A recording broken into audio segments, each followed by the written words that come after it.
एक तरफ नमस्ते सदा वत्सले मातृभूमि है और दूसरी तरफ सर तन से जुदा है। एक तरफ है जहां बलिदान हुए मुखर्जी वो कश्मीर हमारा है और दूसरी तरफ है अफजल हम शर्मिंदा हैं तेरे कातिल जिंदा हैं। एक तरफ वंदे मातरम भारत माता की जय है और दूसरी तरफ भारत तेरे टुकड़े होंगे इंशाअल्लाह इंशाअल्लाह है। एक तरफ आरएसएस है और दूसरी तरफ पीएफआई है।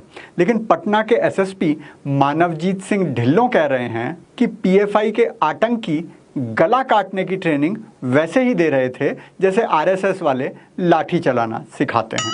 तेल लगा के डाबर का पहन की टोपी नाइक की, झड़ी लगा दो लाइक की।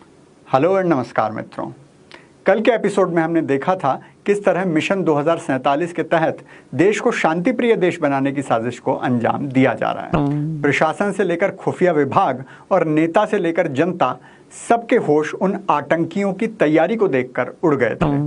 लेकिन तभी शाम होते होते पटना पुलिस के एसएसपी मानवजीत सिंह ढिल्लों का एक बयान आया जिसने सचमुच देश भर को असमंजस में डाल दिया।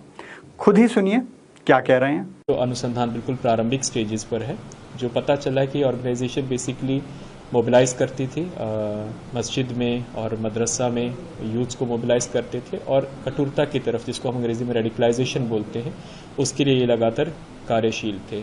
इसका जो मॉडस था कि ये लोग जैसे शाखा होती है, आरएसएस अपनी शाखा ऑर्गेनाइज करते हैं और लाठी की ट्रेनिंग देते हैं, उसी तरह से ये लोग शारीरिक प्रशिक्षण, फिजिकल एजुकेशन के नाम से लोग अपने यूथ्स को बुला के और उनको प्रशिक्षण दे रहे थे और उसी के साथ ही जो अपना एजेंडा है और प्रोपेगेंडा है उनके माध्यम से यूथ्स को ब्रेन वॉश करने का काम कर रहे थे। ये कितने महीनों से? जी हाँ, ये पीएफआई जैसे इस्लामिक संगठन की तुलना राष्ट्रीय स्वयंसेवक संघ से कर रहे हैं। इनका कहना है कि संघ में जो आत्मरक्षा के लिए लाठी चलाना सिखाया जाता है वो बम बनाने, तलवार से सर तन से जुदा करने और देश में शरिया कानून लागू करने के लिए जिहाद छेड़ने जैसा ही है। वो पॉपुलर फ्रंट ऑफ इंडिया, जो प्रतिबंधित आतंकी संगठन सिमी, हिंदी में बोले तो student Islamic movement of India का ही नया रूप माना जाता है, उसे आरएसएस के समतुल्य मानते हैं। आरएसएस के बारे में तो आप सब जानते ही हैं, चलिए थोड़ा सा पीएफआई के बारे में भी जान लेते हैं। वैसे आतंकी संगठन सिमी से इसका कोई खास संबंध है नहीं, लेकिन पीएफआई के चेयरमैन अब्दुल रहमान पहले सिमी का राष्ट्रीय सचिव, हिंदी में बोलें तो नेशनल सेक्रेटरी थे। मतलब सिमी में वो आतंकी थे, लेकिन पीएफआई में आते ही देशभक्त बन गए, ऐसा हमें मानने को कहा जा रहा है। अभी पीएफआई के सेक्रेटरी अब्दुल हमीद पहले सिमी के स्टेट सेक्रेटरी हुआ करते थे। और ये बाबा नहीं कह रहा, ये कह रही है केरल सरकार, कोई भाजपा की संघी सरकार नहीं। केरल की वामपंथी सरकार ने 2012 में केरल हाई कोर्ट को ये कहा था कि बस सिमी का नाम बदलकर पीएफआई कर दिया गया है, बाकी वायरस वही सेम है। जुलाई 2010 में केरल सरकार ने पीएफआई के कार्यकर्ताओं पर जब छापा मारा था तो उनके पास से देसी बम, हथियार, सीडी और ऐसे कागज मिले थे जिन पर तालिबान और अल कायदा की शिक्षाएं दी जा रही थी। लेकिन नहीं जी, इतने से तो कोई आतंकवादी थोड़ी साबित हो जाता है, बल्कि उन छापों को ही संविधान पर खतरा बताया गया था। जनवरी 2016 में पीएफआई के 6 कार्यकर्ताओं को राष्ट्रीय सुरक्षा एजेंसी एनआईए ने 5 से 7 साल की सजा सुनाई थी। लेकिन वो आतंकवाद थोड़ा ही होता है, वो तो समाज सेवा है। नवंबर 2017 में केरल पुलिस ने ऐसे 6 पीएफआई कार्यकर्ताओं का पता लगाया था जो सीरिया जाकर आईएसआईएस में शामिल हो गए हैं। उसके अलावा हाथरस की घटना हो, सीएए विरोधी दिल्ली दंगा या बेंगलुरु में दलित विधायक के भतीजे के घर में आग लगाकर दंगे भड़काना, पीएफआई का नाम ऐसे महान कार्यों में आता ही आता है। कहीं वो पैसे दे रहा है, कहीं उनके कार्यकर्ता पकड़े जा रहे हैं। लेकिन आपके मन में भी वही प्रश्न आ रहा होगा जो बाबा के मन में आ रहा है। जब इतना सब पता है तो सरकार इसे आतंकी संगठन घोषित क्यों नहीं कर देती? अरे, जिस सरकार ने 2 साल पहले तक पाकिस्तान को व्यापार में MFN, हिंदी में बोलें तो मोस्ट फेवर्ड नेशन की सूची से निकाला नहीं था, वो पीएफआई जैसे संगठन पर कार्रवाई करने की फुर्सत कहाँ ही निकाल पाएगी। ऊपर से भाजपा के ही गठबंधन वाली सरकार में पटना पुलिस के एसएसपी पीएफआई को आरएसएस जैसा संगठन बताकर हिंदू आतंकवाद को पिछले दरवाजे से घुसाने का प्रयास कर रहे हैं और भाजपा याचक की तरह कार्यवाही की मांग कर रही है। बताया जा रहा है कि भाजपा नेता बहुत गुस्से में हैं और कहीं ना कहीं ज्वालामुखी फटने ही वाला है। अभी भी अपनी ही सरकार से मांग ही कर रहे हैं। कांग्रेस ने गांधी पर टिप्पणी करने भर पर कालीचरण महाराज को दूसरे राज्य की पुलिस से उठवा ही लिया था, लेकिन भाजपा वाले अभी मांग ही कर रहे हैं। भाजपा का ये लचर रवैया देखकर विपक्षी पार्टियां भी मजे लेने पर आ गई हैं।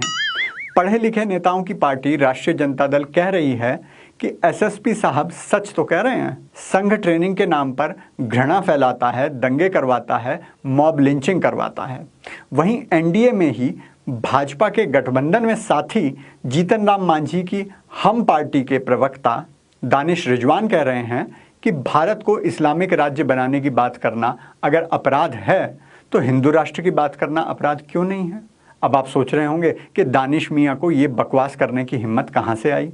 नहीं, शिक्षा तो मदरसे से आई, लेकिन हिम्मत अपनी पार्टी से, अपने वोट बैंक से आई है। वो जानते हैं कि उनकी पार्टी भाजपा नहीं है कि थोड़ा सा दबाव पड़ते ही नुपुर शर्मा की तरह साथ छोड़कर भाग जाए, बल्कि वो तो कह रहे हैं कि हिंदू राष्ट्र वालों पर भी कार्रवाई होनी चाहिए। और जहां तक ढिल्लों साहब का सवाल है तो वो जानते हैं कि आरएसएस वाले हिंदू हैं, इसलिए कुछ खास बिगड़ेगा नहीं उनका। अगर यही हिम्मत वो अपने गृह राज्य पंजाब के खाली किसानों के बारे में कहने की करते तो अब तक बेअदबी के आरोप में अपराधी घोषित कर दिए गए होते। लेकिन यहाँ हिंदुओं के बड़प्पन का फायदा उठाया जा रहा है। देख रहा है विनोद। बाबा का आज का ब्रह्म ज्ञान है अंध विरोधियों के नाम। आरएसएस पर आप किसी भी चीज का आरोप लगा लो, आक्रामकता का तो नहीं लगा सकते। अब पहली बार विश्व हिंदू परिषद ने आक्रामक होते हुए लिखित रूप में ढिल्लों पर कार्यवाही की मांग की है, लेकिन वहीं दूसरे वाले तो क्या क्या मनोहर कहानियां बनाकर बैठे हैं। अब देखिए, पंजाब के संगरूर से सांसद बने अकाली दल के सिमरनजीत सिंह मान कौन सी मनोहर कहानियां पढ़कर सुना रहे हैं। कि ये हिंदुस्तान को एक रख सकते हैं कि नहीं रख सकते, तो फिर अगर खालिस्तान चाहिए तो फिर वो भी ठीक है। अगर ये अपनी धरती को पाकिस्तान चीन को दे रहे हैं, अगर खालिस्तान को मंजूर कर देंगे तो उसके साथ एक बफर स्टेट बन जाएगी। इस्लामिक पाकिस्तान के पास न्यूक्लियर वेपन्स हैं, हिंदू इंडिया के पास न्यूक्लियर वेपन्स है, कॉमरेड चीन के पास न्यूक्लियर वेपन है। खालिस्तान इन तीन मुल्कों का एक आपके लिए बफर स्टेट बन जाएगा, जिसके साथ दक्षिण एशिया में कभी न्यूक्लियर वॉर नहीं होगा। और अगर आप भी पीएफआई को बैन करवाना चाहते हैं तो कृपया वीडियो को शेयर और कमेंट जरूर करें, क्योंकि खुशियां बांटने से बढ़ती हैं।